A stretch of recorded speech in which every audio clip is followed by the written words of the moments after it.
your mind starts to change. They say get in the water, most people think about it. For you, it became my life. So I started learning that if you start to change your mindset versus it being like, oh my God, this sucks, I had to reset my new norm. There always had to be a new norm. So one thing we don't do is we don't have a new norm. My new norm is you get up every fucking morning at 4 o'clock and you suffer. This is your new norm. That became my new fucking life. Most people want to get out of it. I said, no, motherfucker, this is your new life. This is who you are. Your new norm is you wake up and you suffer. And I started realizing if that's my mentality, this shit ain't hard anymore. Right. Your fucking new norm is you wake up, you get in the fucking cold water, you're gonna be here till the shit's fucking done. Whenever they say you're out, you get out. So my new norm, so I do that now today. My new norm now is if I'm doing a 200-mile run, your new norm now, man, is you fucking are doing 200 fucking miles. It's unreal how much time you waste during the day. And most of it is on these fucking computers, phones, Instagramming back and forth, whatever the fuck you call this shit nowadays, tweeting and texting and shit. We waste so much time on our little gadgets. It's unreal. And we talk about we have no time. If you really you have to take your day and write down this one day. Everything you do, write that down, and you're like, my God, I am wasting so much time on frivolous bullshit. It's not even funny. I mean, it will, if it doesn't infuriate you, it should. Because there's so much time. I can't get it in. Look at your schedule. You just wasted 7 hours today on bullshit. I mean, and you don't have an hour a day to try to get something in for yourself. I guarantee everybody can find an hour. Then it becomes about willingness. Yeah. Because most people they're not willing to get up that early or to make those sacrifices required. So it's a function of how badly do you want to change your life and what are you willing to endure to craft that life that you aspire to have, or do you just want to talk about it? Yeah, I mean it's fucking miserable. It is miserable. I mean to get up every day or 5 days a week, whatever, when it's snowing, shiny, not shiny, not comfortable, to go in the gym and work out and you don't want to go in the gym. It is not fun. Yes, and we want it very fast. If you don't see results in the first 2 days or the first week, I'm done. That's the mentality of most people. The struggle is too real. We're not patient. We like in a world where you can Google the best restaurants around me right now, no one is patient. And for you to lose weight, for you to stop drinking, whatever the hell you're going through, it takes a lot of patience, a lot of time, and a lot of pitfalls, a lot of plateaus. You're gonna hit so many fucking plateaus. If you don't know how to get around that plateau, it's not gonna happen fast. Yeah, everybody wants to hack. There is no hack, man. There's no hack. What do you think is the biggest stumbling block that most people face with this kind of journey? Honestly, is they have the woe is me mentality. It's too hard. Life isn't fair. These things in life are not easy for me. You look to your left, you look to your right, and you start to judge yourself off other people. Like if you're a female, well, she's skinny, she doesn't work out as hard as I do, and everything starts to corrupt your mind. You start to look around too much at other people and what they're doing, and that starts to corrupt your own dialogue. We are judging ourselves against too many fucking people. You have to judge yourself against yourself. And that's the one thing I started learning, man. This isn't a race against me and Rich Roll.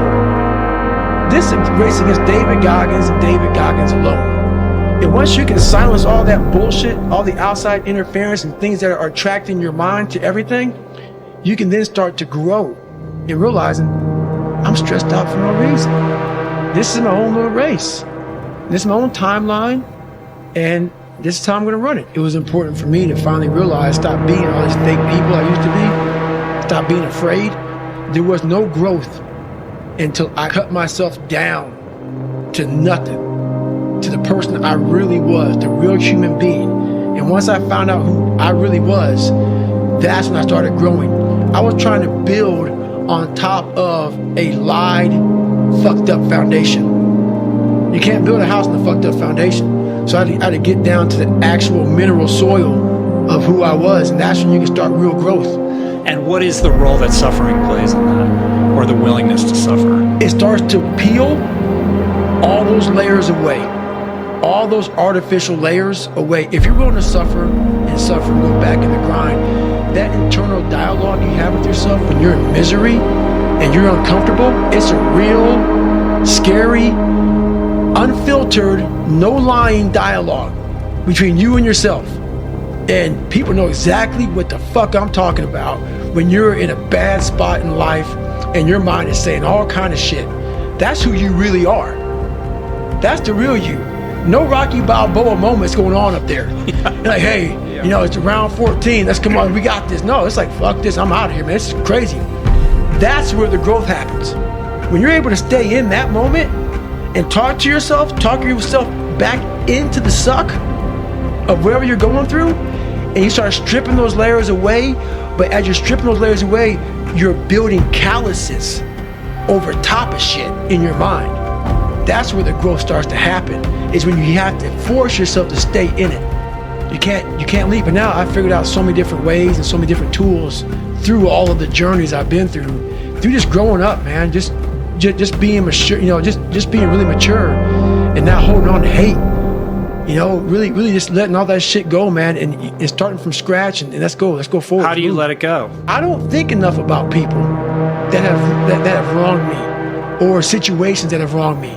Because once you've come to a place where you are really happy with who you are in life, no one fucks with you anymore. Even though they're fucking with you, it doesn't fuck with you. It doesn't fuck with you.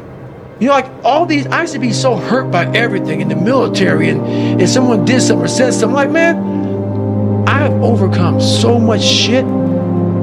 There's not, like, I'm just in a really good headspace right now. My headspace, I own it. A lot of people own other people's headspace. I own my own shit now. They're more caught up in what other people think about them than how you feel about your own personal self. So a lot of people have their brain and their mind on rent to a whole bunch of motherfuckers in the world. I am paying rent on my own shit. I finally put a down payment on it, and I'm making payments every daggone day on my own fucking brain. So you don't fucking control that shit anymore, man. I got it. Every morning I get up, I still get my run in every morning. Training is basically structured off of my schedule. So look at my schedule, and I say, okay, Jennifer, what do we have today? We have this at 7 o'clock in the morning. Roger that. That means I gotta be up by 4 o'clock in the morning to run. That's how it works. That's how all my shit works and who I am today. And it comes back from hard work. It comes back from having that very minimalistic mindset. And when you're out there, man, and you're 43, and I've accomplished a lot of shit, you're out there with some 20-year-old kids, and you're nobody again. Being nobody, there's a lot of power in being nobody. There's a lot of power from going to scratch again and going back out there, picking up a Pulaski and just digging fire line. You're just another guy on the line, digging a fire line. And there's no text message. There's no, my God, David, can you sign my book? No, motherfucker. Get your ass out there.